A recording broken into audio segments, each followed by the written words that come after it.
ನಮಸ್ತೆ ವೀಕ್ಷಕರೇ, ಶುಭೋದಯ. ನೀವು ನೋಡ್ತಾ ಇದ್ದೀರಾ ಬೃಹತ್ ಜಾತಕಂ ವಿಶೇಷ ಕಾರ್ಯಕ್ರಮಕ್ಕೆ ಸ್ವಾಗತ. ನಾನು ಪ್ರವೀಣಿ ದಾಸ್. ವೀಕ್ಷಕರೇ, ಇವತ್ತಿನ ಕಾರ್ಯಕ್ರಮದ ಮುಖಾಂತರವಾಗಿ ಒಂದಷ್ಟು ಮಾಹಿತಿಯನ್ನು ನೀಡ್ತೀವಿ. ಇವತ್ತಿನ ಪಂಚಾಂಗ ಹೇಗಿದೆ, ದ್ವಾದಶ ರಾಶಿಗಳ ಅಂದರೆ 12 ರಾಶಿಗಳ ಫಲಾನುಫಲ ಯಾವ ರೀತಿಯಾಗಿದೆ, ಯಾವ ರಾಶಿಗೆ ಶುಭ, ಯಾರಿಗೆ ಅಶುಭ, ಆ ಸಮಸ್ಯೆಗಳಿಗೆ ಪರಿಹಾರ ಮಾರ್ಗಗಳು ಯಾವ ರೀತಿಯಾಗಿರುತ್ತೆ, ಹಾಗೆ ಇವತ್ತಿನ ದಿನ ವಿಶೇಷತೆಯಲ್ಲಿ ವೈಕುಂಠ ಏಕಾದಶಿಯ ವಿಶೇಷತೆ ಏನು, ಆಚರಣೆ ಏನು, ಹಾಗೆ ಫಲಾನುಫಲಗಳು ಯಾವ ರೀತಿಯಾಗಿರುತ್ತೆ ಅನ್ನೋದನ್ನು ಕುರಿತಾಗಿ ಒಂದಷ್ಟು ಮಾಹಿತಿಯನ್ನು ನೀಡಲಿಕ್ಕೆ ಇವತ್ತು ನಮ್ಮೊಟ್ಟಿಗೆ ಇದ್ದಾರೆ ಆಧ್ಯಾತ್ಮಿಕ ಚಿಂತಕರು, ಖ್ಯಾತ ಜ್ಯೋತಿಷಿಗಳು ಆಗಿರುವಂಥ ಶ್ರೀ ವೆಂಕಟರಮಣ ಭಟ್ ಗುರುಜಿಯವರು. ಮೊದಲನೇದಾಗಿ ಗುರುಜಿಯವ್ರನ್ನ ಕಾರ್ಯಕ್ರಮಕ್ಕೆ ಬರಮಾಡ್ಕೊಳ್ಳೋಣ. ಗುರುಗಳೇ ನಮಸ್ತೆ, ಕಾರ್ಯಕ್ರಮಕ್ಕೆ ಸ್ವಾಗತ. ನಮಸ್ಕಾರ. ಇನ್ನು ಗುರುಗಳೇ, ಮೊದಲನೇದಾಗಿ ಇವತ್ತಿನ ಪಂಚಾಂಗ ಹೇಗಿದೆ ತಿಳಿಸ್ಕೊಡಿ. ಶ್ರೀ ಗುರುಭ್ಯೋ ನಮಃ. ಹರಿ ಓಂ. ಗುರುಬ್ರಹ್ಮ ಗುರುರ್ವಿಷ್ಣು ಗುರುರ್ದೇವೋ ಮಹೇಶ್ವರ, ಗುರು ಸಾಕ್ಷಾತ್ ಪರಂ ಬ್ರಹ್ಮ ತಸ್ಮೈ ಶ್ರೀ ಗುರವೇ ನಮಃ. ಏಕ ಏವ ಪರಬ್ರಹ್ಮ ಪರಮಾತ್ಮ ದಿಗಂಬರಃ, ಸ್ವಯಮೇವ ಗುರು ಸಾಕ್ಷಾತ್ ಸುಬ್ರಾಜಃ ಪಾತು ನಃ ಸದಾ. ಕಾರುಣ್ಯಮೂರ್ತಿಂ ಕಮನೀಯರೂಪಂ ದಿಗಂಬರಂ ಯೋಗಿಗಣೈಃ ಸುಪೂಜ್ಯಂ ಸ್ವಭಕ್ತರಕ್ಷಾರ್ಥಕೃತಾವತಾರಂ ಸುಬ್ರಾಜರಾಜಂ ಶರಣಂ ಪ್ರಪದ್ಯೆ. ಶ್ರೀಪಾದರಾಜಂ ಶರಣಂ ಪ್ರಪದ್ಯೆ. ದತ್ತಾತ್ರೇಯೋ ಮಹಾಯೋಗಿ ಭಗವಾನ್ ಭೂತಭಾವನಃ ಚತುರ್ಭುಜೋ ಮಹಾವಿಷ್ಣುಃ ಯೋಗಸಾಮ್ರಾಜ್ಯದೀಕ್ಷಿತಃ. ನಮಃ ಶಾಂತಾಯ ದಿವ್ಯಾಯ ಸತ್ಯಧರ್ಮಸ್ವರೂಪಿಣೆ ಸ್ವಾನಂದಾಮೃತತೃಪ್ತಾಯ ಶ್ರೀಧರಾಯ ನಮೋ ನಮಃ. ಶ್ರೀ ಗುರುಭ್ಯೋ ನಮಃ. ಶ್ರೀ ಕ್ರೋಧಿನಾಮ ಸಂವತ್ಸರ ದಕ್ಷಿಣಾಯನ ಹೇಮಂತ ಋತು ಪುಷ್ಯಮಾಸ ಶುಕ್ಲಪಕ್ಷ ದ್ವಾದಶಿ ಶನಿವಾರ, ರೋಹಿಣಿ ನಕ್ಷತ್ರ, ಶುಕ್ಲನಾಮ ಯೋಗ, ಬಾಲವಕರಣ. ಇದು ಇವತ್ತಿನ ಪಂಚಾಂಗ. ಇನ್ನು ದ್ವಾದಶ ರಾಶಿಗಳಲ್ಲಿ ಮೊದಲ 6 ರಾಶಿಗಳು ಯಾವ ರೀತಿಯಾಗಿದೆ, ಯಾವ ರಾಶಿಗೆ ಶುಭ, ಯಾರಿಗೆ ಅಶುಭ, ಆ ಸಮಸ್ಯೆಗಳಿಗೆ ತಕ್ಕಂಥ ಪರಿಹಾರ ಮಾರ್ಗಗಳು ಹೇಗಿವೆ ತಿಳ್ಕೊಳ್ಳೋಣ. ಗುರುಗಳೇ, ದ್ವಾದಶ ರಾಶಿಗಳು ಹೇಗಿವೆ ತಿಳಿಸ್ಕೊಡಿ. ಓಂ ಶಮಗ್ನಿರಗ್ನಿಭಿಃ ಕರಚ್ಛನ್ನಸ್ತಪತು ಸೂರ್ಯಾಃ ಶಂವಾತೋ ವಾತ್ವರಪ ಅಪಸೃತಾಃ. ಓಂ ಪ್ರಜಾಪತೇನ ತ್ವದೇತಾನ್ಯನ್ಯೋ ವಿಶ್ವಾ ಜಾತಾನಿ ಪರಿತಾ ಬಭೂವ. ಯತ್ಕಾಮಾಸ್ತೆ ಜುಹುಮಸ್ತನ್ನೋ ಅಸ್ತು ವಜಗ್ಗಸ್ಯಾಮಪತಯೋರಜೀಣಾಂ. ಓಂ ಇಮಯ್ಯಮಪ್ರಸ್ತರಮಾಹಿ ಸೀತಾಂಗಿರೋಭಿಃ ಪಿತೃಭಿಃ ಸಂವಿಧಾನಃ. ಆತ್ವಾ ಮಂತ್ರಾಃ ಕವಿಶಸ್ತಾವಹನ್ತ್ವೇನ ರಾಜನ ಹವಿಷಾಮಾದಜಸ್ವ. ಇವತ್ತು ಶನಿವಾರ ಆಗಿರೋದರಿಂದ ನಾವು ವಿಶೇಷವಾಗಿ ಶನೇಶ್ವರನ ಆರಾಧನೆಯನ್ನು ಮಾಡತಕ್ಕಂಥದ್ದು. ಮೊದಲನೇದಾಗಿ ಮೇಷರಾಶಿಯಲ್ಲಿ ಇರತಕ್ಕಂಥವರಿಗೆ ಕುಟುಂಬದಲ್ಲಿ ಕಲಹ ಆಗತಕ್ಕಂಥ ಸಾಧ್ಯತೆ ಇರತಕ್ಕಂಥದ್ದು. ಅಂದರೆ ಕಲಹ ಆಗಿದೆ ಅಂತ ನಾವು ಅದನ್ನು ಮತ್ತು ಮುಂದುವರಿಸ್ಕೊಂಡು ಹೋಗಬಾರ್ದಂತೆ. ಆದಷ್ಟು ನಾವು ಅಲ್ಲೇ ಅದನ್ನು ಶಮನ ಮಾಡಬೇಕು, ತಂಪು ಮಾಡಬೇಕು. ಹಾಗಾಗಿ ವಿಶೇಷವಾಗಿ ಯಾವುದೂ ಕೂಡ ಶಾಶ್ವತ ಅಲ್ಲ, ಕಲಹನೂ ಶಾಶ್ವತ ಅಲ್ಲ, ಹಾಗೆ ಸುಖನೂ ಶಾಶ್ವತ ಅಲ್ಲ. ಹಾಗಾಗಿ ಯಾವುದು ಶಾಶ್ವತ ಅಂದರೆ ಭಗವಂತನ ಸ್ಮರಣೆ ಮಾಡತಕ್ಕಂಥದ್ದು, ಅದರಿಂದ ಬರತಕ್ಕಂಥ ಆನಂದವೇ ಶಾಶ್ವತವಾಗಿ ಇರತಕ್ಕಂಥದ್ದು. ಅದೇ ಸುಖ, ಶಾಂತಿ, ನೆಮ್ಮದಿಯನ್ನು ಕೊಡತಕ್ಕಂಥದ್ದು. ನಮಗೆ ಯಾವ ರೀತಿ ಹೊರಗಿನ ವಾತಾವರಣದಲ್ಲಿ ಏನು ಸುಖ ಶಾಂತಿ ಅಂತ ನಂಬಿದ್ದೇವೆಯೋ ಅದರಲ್ಲಿ ನಮ್ಮದೇ ಯಾವುದೇ ರೀತಿ ಆ ಸುಖ ಶಾಂತಿ ಇಲ್ಲ. ನಮ್ಮ ಒಳಗೆ ಇರತಕ್ಕಂಥದ್ದು ಸುಖ ಶಾಂತಿ ಮತ್ತು ನೆಮ್ಮದಿ ಹೇಳತಕ್ಕಂಥದ್ದು. ಹಾಗಾಗಿ ವಿಶೇಷವಾಗಿ ಬಂಧುಗಳಿಂದ ಸ್ವಲ್ಪ ವ್ಯಯ ಆಗತಕ್ಕಂತಹ ಸಾಧ್ಯತೆ ಇರತಕ್ಕಂಥದ್ದು. ಅಂದರೆ ಯಾರೋ ಸಂಬಂಧಿಕರಿಗೆ ನಾವು ಏನೋ ಕೊಡಿಸ್ಬೇಕು ಅಂತ ಕಾಣುವಂಥದ್ದು, ಹಾಗೆ ಬೇರೆ ಬೇರೆ ರೀತಿಯಲ್ಲಿ ಸ್ವಲ್ಪ ಖರ್ಚು ಜಾಸ್ತಿ ಆಗತಕ್ಕಂಥ ಸಾಧ್ಯತೆ ಇರತಕ್ಕಂಥದ್ದು. ಹಾಗಾಗಿ ಇವತ್ತಿನ ದಿವಸ ನಾವು ಎಷ್ಟು ಬೇಕೋ, ಎಷ್ಟು ಅಗತ್ಯ ಇದೆಯೋ ಅಷ್ಟು ಮಾತ್ರ ನಾವು ನೋಡಿ ಖರ್ಚನ್ನು ಮಾಡಬೇಕಾಗ್ತದೆ. ಯಾಕಂದರೆ ನೀರಿನಂತೆ ಖರ್ಚಾಗತಕ್ಕಂಥದ್ದು. ನೀರು ನಮಗೆ ಅದು ಸ್ವಲ್ಪ ಬಳಸುವುದಾದರೂ ಜಾಸ್ತಿ ಖಾಲಿಯಾಗ್ಬಿಡ್ತದೆ. ಹೀಗೆ ಆ ರೀತಿಯಲ್ಲಿ ನಾವು ಆ ಖರ್ಚನ್ನು ಕಡಿಮೆ ಮಾಡಬೇಕು.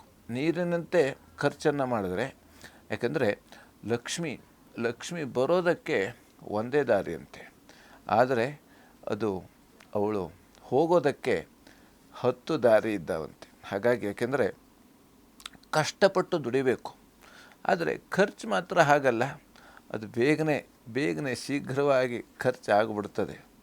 ಹಾಗಾಗಿ ಯಾಕೆಂದರೆ ಒಳ್ಳೆಯದು ನಮಗೆ ಆಗಬೇಕು ಅಂತಾದರೆ ತುಂಬ ಪರಿಶ್ರಮ ಪಡಬೇಕು.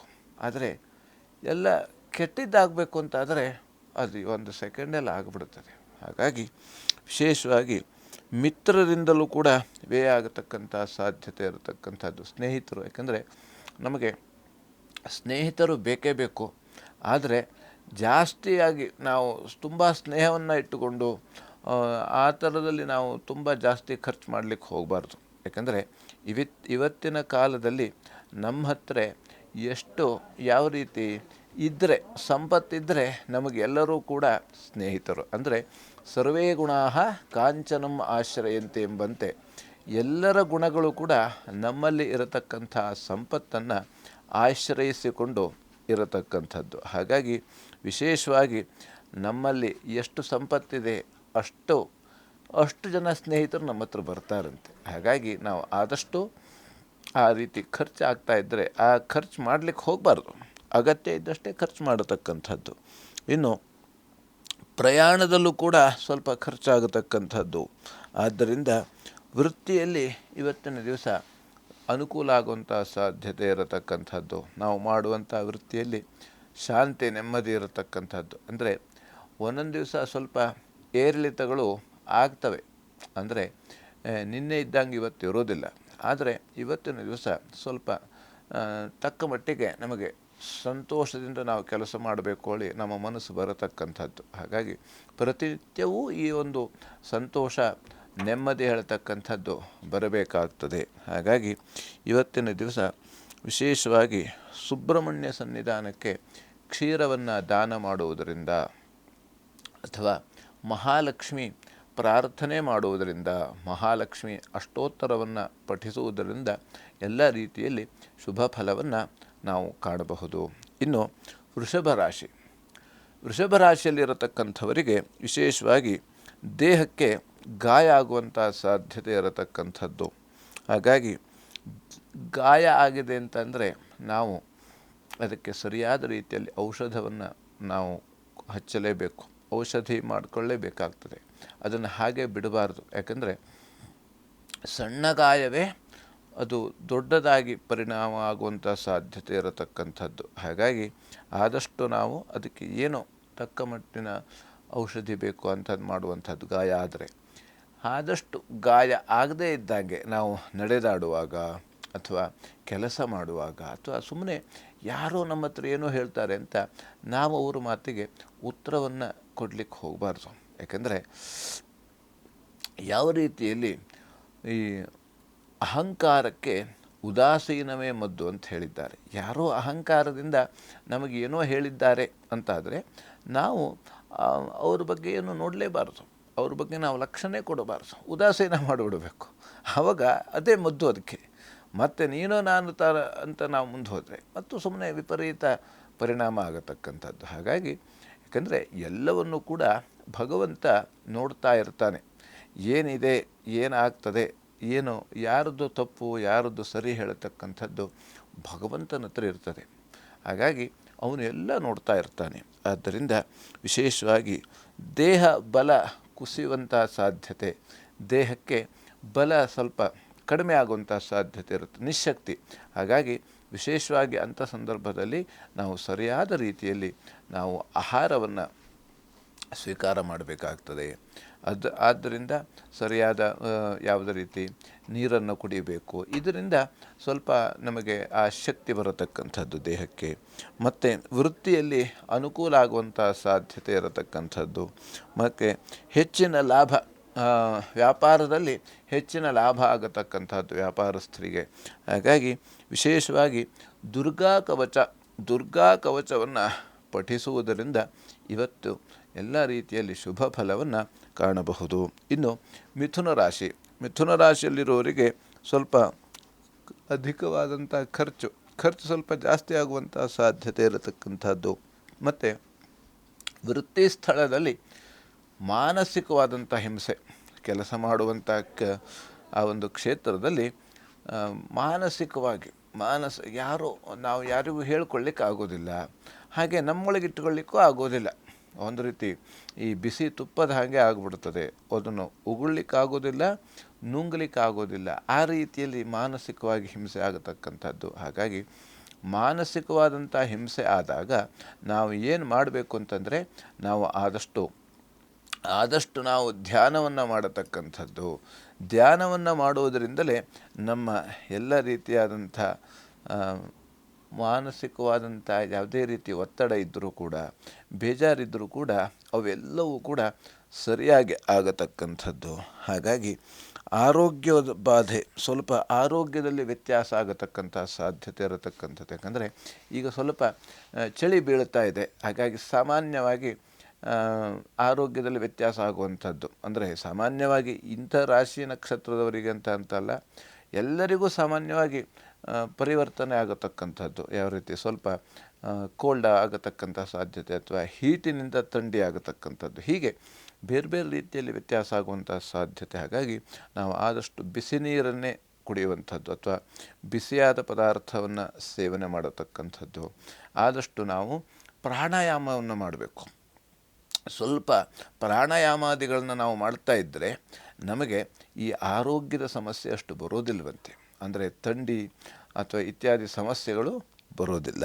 ಹಾಗಾಗಿ ಬುಧ ಕವಚವನ್ನು ಪಠಿಸುವುದರಿಂದ ಎಲ್ಲ ರೀತಿಯಲ್ಲಿ ಶುಭ ಫಲವನ್ನು ಕಾಣಬಹುದು. ಇನ್ನು ಕರ್ಕಾಟಕ ರಾಶಿಯಲ್ಲಿ ಇರತಕ್ಕಂಥವರಿಗೆ ದೈವ ಸಹಾಯ, ದೈವಾನುಕೂಲ ಇದೆ. ಇವತ್ತು ವಿಶೇಷವಾಗಿ ನಮಗೆ ದೇವರ ಧ್ಯಾನವನ್ನು ಮಾಡಬೇಕು, ಅಥವಾ ದಾನ ಧರ್ಮಗಳನ್ನು ಮಾಡಬೇಕು, ಅಥವಾ ಇನ್ನೂ ಯಾರಿಗಾದರೂ ಕೂಡ ಬೇರೆ ಬೇರೆ ರೀತಿಯಲ್ಲಿ ಸಹಾಯವನ್ನು ಮಾಡಬೇಕು, ಈ ರೀತಿಯಲ್ಲಿ ನಮಗೆ ಮನಸ್ಸು ಬರತಕ್ಕಂಥದ್ದು. ಹಾಗಾಗಿ ಯಾಕಂದರೆ ಇಂಥ ಒಂದು ಮನಸ್ಸು ಇದ್ದಲ್ಲಿ ಮಾರ್ಗ ಅಂತ ಹೇಳಿದ್ದಾರೆ. ನಮ್ಮ ಮನಸ್ಸು ಇದ್ದಾಗಲೇ ಅಂದರೆ ಅಷ್ಟು ಒಳ್ಳೆಯ ಚಿಂತನೆ ಬಗ್ಗೆ ಇದ್ದಾಗಲೇ ನಾವು ಭಗವಂತನ ಸ್ಮರಣೆಯನ್ನು ಮಾಡಿಕೊಳ್ಬೇಕು. ಇನ್ನು ದೇವತಾ ದರ್ಶನವನ್ನು ಮಾಡುವಂಥ ಸಾಧ್ಯತೆ, ವಿಶೇಷವಾಗಿ ದೇವರಿಗೆ ನಾವು ನಮಸ್ಕಾರವನ್ನು ಮಾಡತಕ್ಕಂಥದ್ದು, ಅಥವಾ ತೀರ್ಥಯಾತ್ರೆಗಳಿಗೆ ಹೋಗಬೇಕು ಹೇಳುವಂಥ ಒಂದು ಮನಸ್ಸು ಬರತಕ್ಕಂಥದ್ದು. ಹಾಗೆ ತಂದೆ ಮಕ್ಕಳಲ್ಲಿ ಸಾಮರಸ್ಯ ಇರತಕ್ಕಂಥದ್ದು ಇವತ್ತಿನ ದಿವಸ. ಮತ್ತು ದಾನ ಮಾಡುವ ಪ್ರವೃತ್ತಿ ಬರತಕ್ಕಂಥದ್ದು. ಹಾಗಾಗಿ ಮನೆ ದೇವರ ಪ್ರಾರ್ಥನೆ ಮಾಡುವುದರಿಂದ ಎಲ್ಲ ರೀತಿಯಲ್ಲಿ ಶುಭ ಫಲವನ್ನು ಕಾಣಬಹುದು.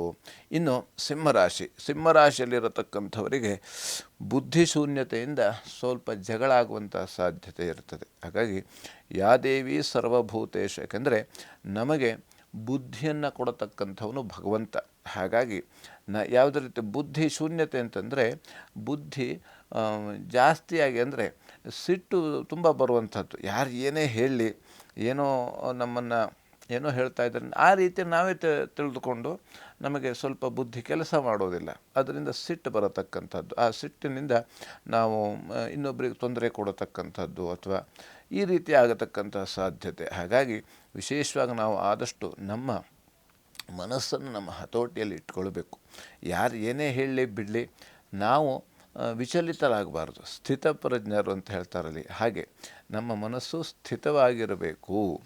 ಆದ್ದರಿಂದ ವಿಶೇಷವಾಗಿ ಅಧಿಕವಾದಂಥ ನಷ್ಟ, ಖರ್ಚು ಸ್ವಲ್ಪ ಜಾಸ್ತಿ ಆಗುವಂಥ ಸಾಧ್ಯತೆ ಇರತಕ್ಕಂಥದ್ದು. ಹಾಗಾಗಿ ಮಾನಸಿಕವಾಗಿ ಹಿಂಸೆ ಆಗತಕ್ಕಂಥದ್ದು, ಮನಸ್ಸಿಗೆ ಸಂಬಂಧಪಟ್ಟಂಥ ಹಿಂಸೆ. ಹಾಗಾಗಿ ವಿಶೇಷವಾಗಿ ದುರ್ಗಾ ಪ್ರಾರ್ಥನೆ ಮಾಡೋದರಿಂದ ಎಲ್ಲ ರೀತಿಯಲ್ಲಿ ಶುಭ ಫಲವನ್ನು ಕಾಣಬಹುದು. ಇನ್ನು ಕನ್ಯಾ ರಾಶಿಯಲ್ಲಿರೋರಿಗೆ ಸಂಗಾತಿಯಿಂದ ಮನಸ್ತಾಪ ಆಗುವಂಥ ಸಾಧ್ಯತೆ. ಹಾಗಾಗಿ ವಿಶೇಷವಾಗಿ ಸ್ವಲ್ಪ ಖರ್ಚು ಜಾಸ್ತಿ ಆಗುವಂಥ ಸಾಧ್ಯತೆ ಇರತಕ್ಕಂಥದ್ದು. ಏಕೆಂದರೆ ಇನ್ನು ಸಂಕ್ರಾಂತಿ ಬರ್ತಾ ಇದೆ, ಹಾಗಾಗಿ ಅದಕ್ಕೆ ಸಂಬಂಧಪಟ್ಟಂತೆ ಸ್ವಲ್ಪ ಖರ್ಚಾಗತಕ್ಕಂಥ ಬೇರೆ ಬೇರೆ ರೀತಿಯಲ್ಲಿ. ಹಾಗೆ ಸಂಗಾತಿಗೆ ಸ್ವಲ್ಪ ಪೆಟ್ಟು ಬೀಳುವಂಥ ಸಾಧ್ಯತೆ ಇರತಕ್ಕಂಥದ್ದು. ಕೆಲಸ ಮಾಡುವಾಗ, ಅಡುಗೆ ಕೆಲಸ ಮಾಡುವಾಗ, ಅಥವಾ ದಾರಿಯಲ್ಲಿ ನಡೆದಾಡುವಾಗ ಆದಷ್ಟು ನಾವು ಜಾಗ್ರತೆಯಿಂದ ನಡೆದಾಡತಕ್ಕಂಥದ್ದು ತುಂಬ ಮುಖ್ಯವಾಗಿರತಕ್ಕಂಥದ್ದು. ಇನ್ನು ನರಸಿಂಹ ಪ್ರಾರ್ಥನೆ ಮಾಡುವುದರಿಂದ ಎಲ್ಲ ರೀತಿಯಲ್ಲಿ ಶುಭ ಫಲವನ್ನು ಕಾಣಬಹುದು. ಇನ್ನು ವೀಕ್ಷಕರೇ, ಇವತ್ತಿನ ಕಾರ್ಯಕ್ರಮದ ಮುಖಾಂತರವಾಗಿ ಇನ್ನು ಉಳಿದ 6 ರಾಶಿಗಳು ಯಾವ ರೀತಿಯಾಗಿದೆ, ಯಾವ ರಾಶಿಗೆ ಶುಭ, ಯಾರಿಗೆ ಅಶುಭ ಅಂತ ತಿಳಿಸ್ಕೊಡ್ತೀವಿ. ಅದಕ್ಕಿಂತ ಮುಂಚಿತವಾಗಿ ಕಾರ್ಯಕ್ರಮದಲ್ಲಿ ಪುಟ್ಟದೊಂದು ವಿರಾಮ.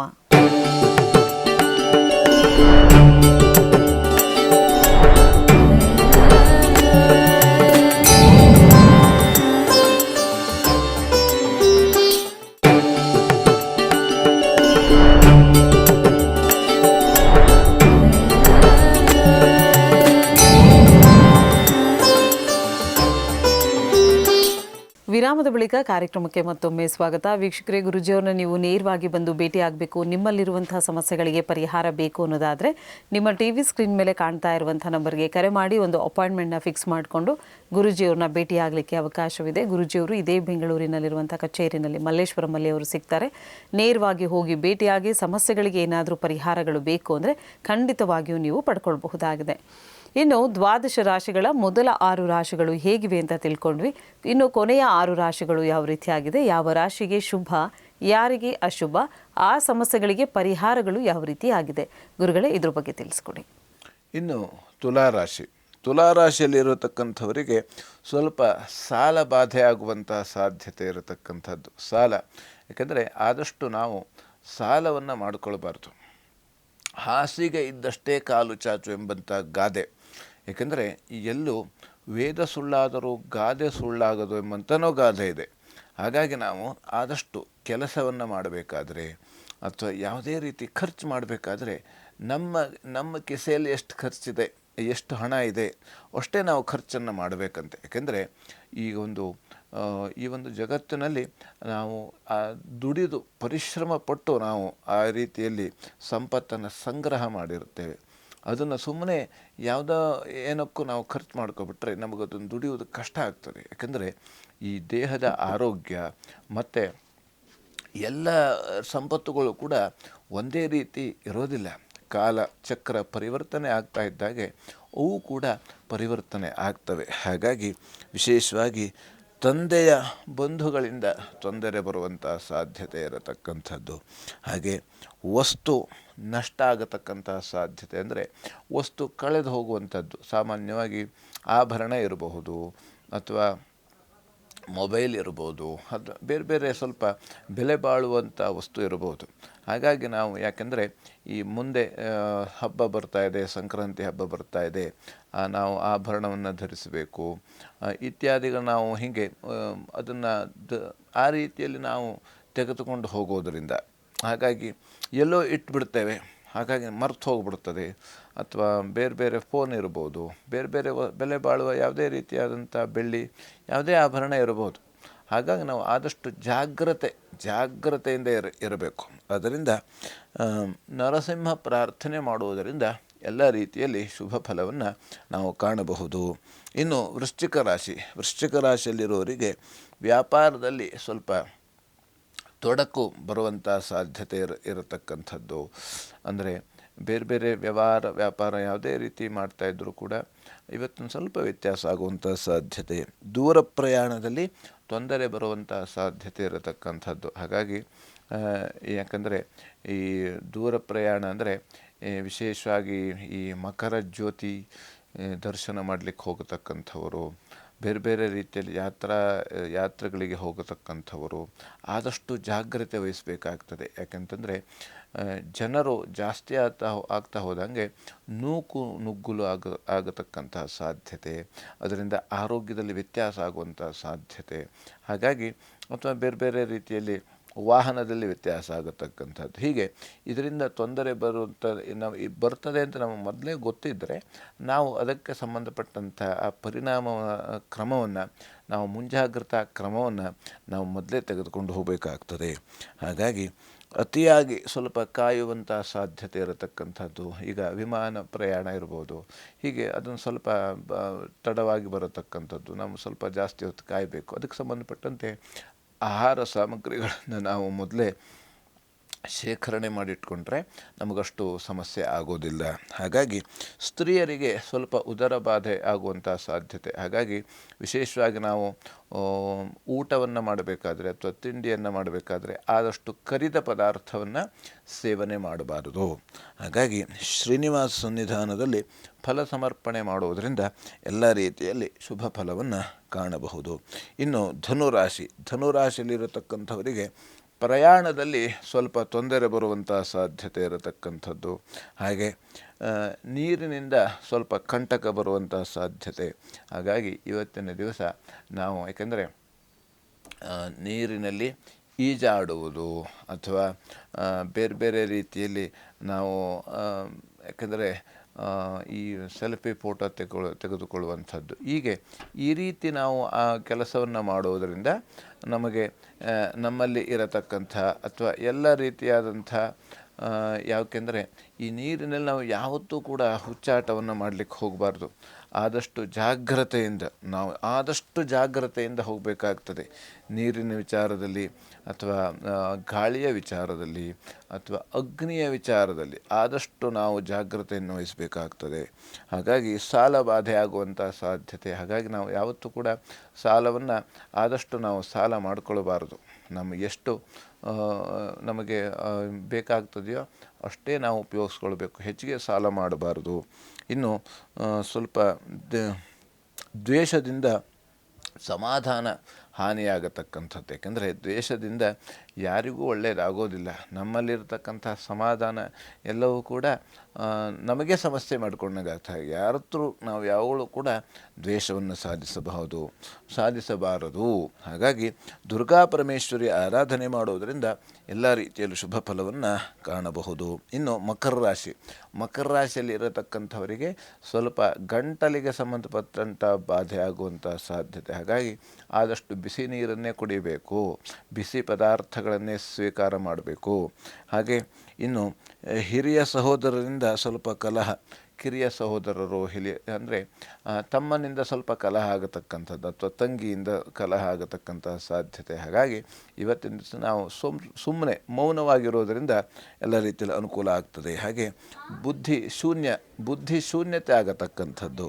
ಸುಬ್ರಹ್ಮಣ್ಯ ಪ್ರಾರ್ಥನೆ ಮಾಡುವುದರಿಂದ ಎಲ್ಲ ರೀತಿಯಲ್ಲಿ ಶುಭ ಫಲವನ್ನು ಕಾಣಬಹುದು. ಇನ್ನು ಕುಂಭರಾಶಿ, ನೀರು, ಖಾರ ಪದಾರ್ಥ, ಆಹಾರ ಪದಾರ್ಥಗಳಿಂದ ಸ್ವಲ್ಪ ತೊಂದರೆ ಬರತಕ್ಕಂಥದ್ದು. ನೀರಿನಿಂದ ನಾವು ತಂಪು ಪಾನೀಯ ಸ್ವೀಕಾರ ಮಾಡುವುದು ಅಥವಾ ಐಸ್ ಕ್ರೀಮ್ ನಾವು ತಿನ್ನುವುದರಿಂದ ಸ್ವಲ್ಪ ಆರೋಗ್ಯದಲ್ಲಿ ವ್ಯತ್ಯಾಸ ಆಗತಕ್ಕಂಥ. ಇನ್ನು ತುಂಬ ಜಾಸ್ತಿ ಖಾರ ಇರತಕ್ಕಂಥ ಪದಾರ್ಥಗಳನ್ನು ಸ್ವೀಕಾರ ಮಾಡುವುದರಿಂದಲೂ ಕೂಡ ತೊಂದರೆ ಬರತಕ್ಕಂಥದ್ದು.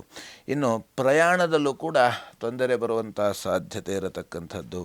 ಹಾಗೆ ಕೃಷಿಕರಿಗೂ ಕೂಡ ತೊಂದರೆ ಬರತಕ್ಕಂಥ ಸಾಧ್ಯತೆ, ಕಾಡು ಪ್ರಾಣಿಗಳಿಂದ ತೊಂದರೆ ಬರತಕ್ಕಂಥದ್ದು. ಹಾಗಾಗಿ ನಾವು ಆದಷ್ಟು ಮುಂಜಾಗ್ರತಾ ಕ್ರಮವನ್ನು ನಾವು ಮೊದಲೇ ವಹಿಸಬೇಕಾಗ್ತದೆ. ಹಾಗಾಗಿ ಇನ್ನು ಲಕ್ಷ್ಮೀ ಸನ್ನಿಧಾನಕ್ಕೆ ಹೂವನ್ನು ಸಮರ್ಪಣೆ ಮಾಡುವುದರಿಂದ ನಮಗೆ ಎಲ್ಲ ರೀತಿಯಲ್ಲಿ ಶುಭ ಫಲವನ್ನು ನಾವು ಕಾಣಬಹುದು. ಇನ್ನು ಮೀನರಾಶಿಯಲ್ಲಿರತಕ್ಕಂಥವರಿಗೆ ದೇಹದಲ್ಲಿ ಪೆಟ್ಟು ಬೀಳುವಂಥ ಸಾಧ್ಯತೆ ಇರತಕ್ಕಂಥದ್ದು. ಮಕ್ಕಳಿಂದ ಸ್ವಲ್ಪ ಕಿರಿಕಿರಿ ಆಗುವಂಥ ಸಾಧ್ಯತೆ. ಸೇವಕರು ಮತ್ತು ಸಹಾಯಕರಿಂದ ತೊಂದರೆ ಬರತಕ್ಕಂಥ ಸಾಧ್ಯತೆ ಇರತಕ್ಕಂಥದ್ದು. ಹಾಗಾಗಿ ಆಂಜನೇಯ ಪ್ರಾರ್ಥನೆಯನ್ನು ಮಾಡುವುದರಿಂದ ಎಲ್ಲ ರೀತಿಯಲ್ಲಿ ಶುಭ ಫಲವನ್ನು ಕಾಣಬಹುದು. ವೀಕ್ಷಕರೇ, 12 ರಾಶಿಗಳ ದಿನ ಭವಿಷ್ಯ ಯಾವ ರೀತಿಯಾಗಿತ್ತು, ಯಾವ ರಾಶಿಗೆ ಶುಭ, ಯಾರಿಗೆ ಅಶುಭ ಅಂತ ತಿಳಿಸ್ಕೊಟ್ಟಿದ್ದೀವಿ. ಇನ್ನು ಇವತ್ತಿನ ದಿನ ವಿಶೇಷತೆಗೆ ಹೋಗೋದಾದರೆ ವೈಕುಂಠ ಏಕಾದಶಿಯ ವಿಶೇಷತೆ ಏನು, ಆಚರಣೆ ಹೇಗಿರಬೇಕಾಗುತ್ತೆ, ಯಾವ ರೀತಿಯಾದಂಥ ಫಲಗಳನ್ನು ನಾವು ಪಡ್ಕೊಳ್ಬಹುದು ಗುರುಗಳೇ, ಇದರ ಕುರಿತಾಗಿ ಒಂದಷ್ಟು ಮಾಹಿತಿ. ಇನ್ನು ವೈಕುಂಠ ಏಕಾದಶಿ ನಿನ್ನೆ ದಿನ ಆಯಿತು. ಆದರೆ ಯಾವ ರೀತಿ ನಮಗೆ ಆಚರಣೆಯನ್ನು ನಾವು ಮಾಡತಕ್ಕಂಥದ್ದು ಅಂತಂದರೆ, ವಿಶೇಷವಾಗಿ ಪ್ರತಿ ಏಕಾದಶಿಗೂ ಕೂಡ ನಾವು ಆ ರೀತಿ ಆಚರಣೆಯನ್ನು ಮಾಡಬೇಕಂತೆ. ಹಾಗಾಗಿ ಅದು ನಮಗೆ ಮಾಡಲಿಕ್ಕೆ ಆಗಲಿಲ್ಲ ಅಂತಾದರೆ ವೈಕುಂಠ ಏಕಾದಶಿ ದಿವಸ ಆದರೂ ಕೂಡ ಉಪವಾಸವನ್ನು ಮಾಡತಕ್ಕಂಥದ್ದು. ಅಂದರೆ ಉಪವಾಸ ಅಂತಂದರೆ ಭಗವಂತನ ಸ್ಮರಣೆಯನ್ನು ಯಾವತ್ತೂ ಸದಾಕಾಲ ತ್ರಿಕರಣ ಶುದ್ಧಿಯಿಂದ ಮಾಡಬೇಕು. ಅಂದರೆ ತ್ರಿಕರಣಪೂರ್ವಕವಾಗಿ ಮಾಡಬೇಕು ಅಂತ. ಅಂದರೆ ನಾವು ಬಾಯಿಯಲ್ಲಿ ಭಗವಂತನ ಸ್ಮರಣೆ, ಹಾಗೆ ಶಾರೀರಿಕವಾಗಿ ಭಗವಂತನ ಪೂಜೆ ಮಾಡತಕ್ಕಂಥದ್ದು ಅಥವಾ ಭಗವಂತನ ಸ್ಥಳವನ್ನು ನಾವು ಒರೆಸುವಂಥದ್ದು, ಸ್ವಚ್ಛ ಮಾಡತಕ್ಕಂಥದ್ದು. ಹಾಗೆ ಬೇರೆ ಬೇರೆ ರೀತಿಯಲ್ಲಿ ನಮಗೆ ಭಗವಂತನ ಸೇವೆಯನ್ನು ಯಾವ ರೀತಿ ಹೂವನ್ನು ಅರ್ಪಣೆ ಮಾಡತಕ್ಕಂಥದ್ದು ಅಥವಾ ಹೂವಿನ ಗಿಡಕ್ಕೆ ನೀರನ್ನು ಹಾಕತಕ್ಕಂಥದ್ದು ಅಥವಾ ಗೊಬ್ಬರವನ್ನು ಹಾಕತಕ್ಕಂಥದ್ದು. ಹೀಗೆ ಅದರಿಂದ ಅದು ನಮಗೆ ಮಾಡಲಿಕ್ಕಾಗಲಿಲ್ಲ, ನಾವು ಮಾಡುವಂಥ ಸೇವೆನೇ, ನಾವು ಏನು ಕೆಲಸ ಮಾಡ್ತಾ ಇದ್ದೇವೆ ಅದೇ ಭಗವಂತನ ಸೇವೆ ಎಂಬಂಥ ಆ ರೀತಿಯಾಗಿ ನಾವು ಮಾಡತಕ್ಕಂಥದ್ದು. ಯಾಕಂದರೆ ಕೆಲವು ಜನರಿಗೆ ಯಾವುದೇ ರೀತಿಯ ರಜೆ ಇರೋದಿಲ್ಲ. ನಾವು ಸುಮ್ಮನೆ ರಜೆ ಹಾಕಬೇಕು ಅಂತ ಇದ್ದಾಗ ನಾವು ಏನು ಮಾಡಬೇಕು ಅಂತಂದರೆ, ನಾವು ಮಾಡುವಂಥ ಕೆಲಸವೇ ಕಾಯಕವೇ ಕೈಲಾಸ ಎಂಬಂತೆ ಭಗವಂತನ ಸ್ಮರಣೆಯನ್ನು ನಾವು ಪ್ರತಿನಿತ್ಯವೂ ಕೂಡ ಮಾಡುವುದರಿಂದ, ಉಪವಾಸ ಮಾಡುವುದರಿಂದ, ಉಪವಾಸ ಮಾಡಲಿಕ್ಕೆ ಆಗಲಿಲ್ಲ ಅಂತಾದರೆ, ಆರೋಗ್ಯದ ಸಮಸ್ಯೆ ಆಯಿತು ಅಂತಾದರೆ, ನಾವು ಆದಷ್ಟು ಭಗವಂತನ ಸ್ಮರಣೆಯನ್ನಾದರೂ ಕೂಡ ಮಾಡುವುದರಿಂದ ನಾವು ಎಲ್ಲ ರೀತಿಯಲ್ಲಿ ಶುಭ ಫಲವನ್ನು ಕಾಣಬಹುದು. ಗುರುಗಳೇ, ಇದುವರೆಗೂ ಕಾರ್ಯಕ್ರಮದಲ್ಲಿ ಭಾಗವಹಿಸಿ ಸಾಕಷ್ಟು ಮಾಹಿತಿಯನ್ನು ತಿಳಿ ಹೇಳಿದ್ದೀರಾ. ಧನ್ಯವಾದಗಳು. ಲೋಕಾಹ ಸಮಸ್ತಃ ಸುಖಿನೋ ಭವಂತು, ಸಮಸ್ತ ಸನ್ಮಂಗಳಾನಿ ಭವಂತು. ಎಲ್ಲರಿಗೂ ಕ್ಷೇಮವಾಗಲಿ. ಇನ್ನು ವೀಕ್ಷಕರೇ, ಇದಾಗಿತ್ತು ಇವತ್ತಿನ ವಿಶೇಷ ಕಾರ್ಯಕ್ರಮ ಎಲ್ಲರಿಗೂ ಇಷ್ಟವಾಗಿದೆ ಅಂತ ಭಾವಿಸ್ತಾ ಮತ್ತೆ ನಿಮ್ಮ ಭೇಟಿ ಮುಂದಿನ ಸಂಚಿಕೆಯಲ್ಲಿ. ಧನ್ಯವಾದಗಳು.